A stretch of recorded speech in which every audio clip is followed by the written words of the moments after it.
Hi, it's Steve. Today we'd like to show you how to change the door switch on your refrigerator. If your door switch fails, your light may not come on, or if it's a freezer door switch, your ice maker may continue to run with the door open. It's a really easy job to change. Let me show you how we do it. Now this switch will fit a variety of models, both side by side, top mount and bottom mount.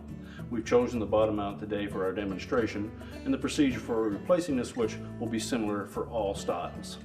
Now the first thing we'll need to do is disconnect power to the refrigerator, so either pull it forward so that we can unplug it, or locate the electrical panel, turn off the appropriate breaker, or remove the appropriate fuse, and then we can start the repair.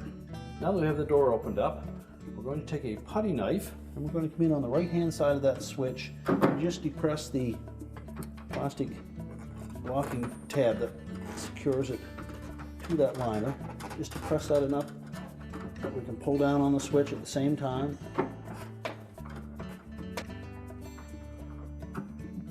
And just rotate that switch clockwise as you're pulling down on it.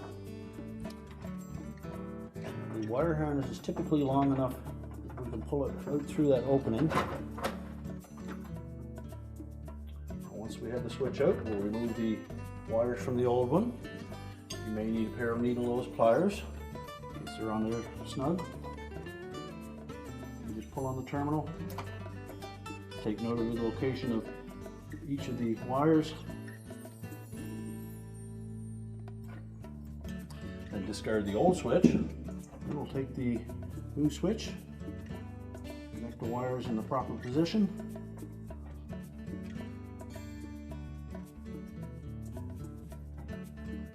Make sure they're on nice and snug.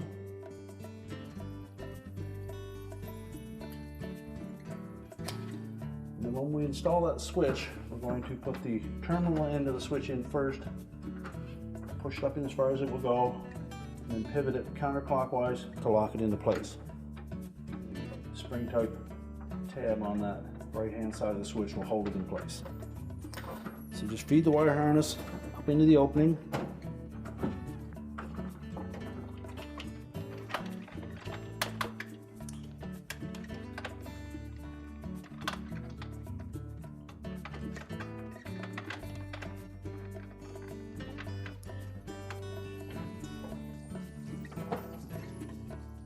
Once we have it started into that hole, push it up so it's flush on the left hand side, and then pivot it to snap it in on the right hand side. Now that we have the switch intact, we can close up the door. We're now ready to reconnect the power, and our repair is complete.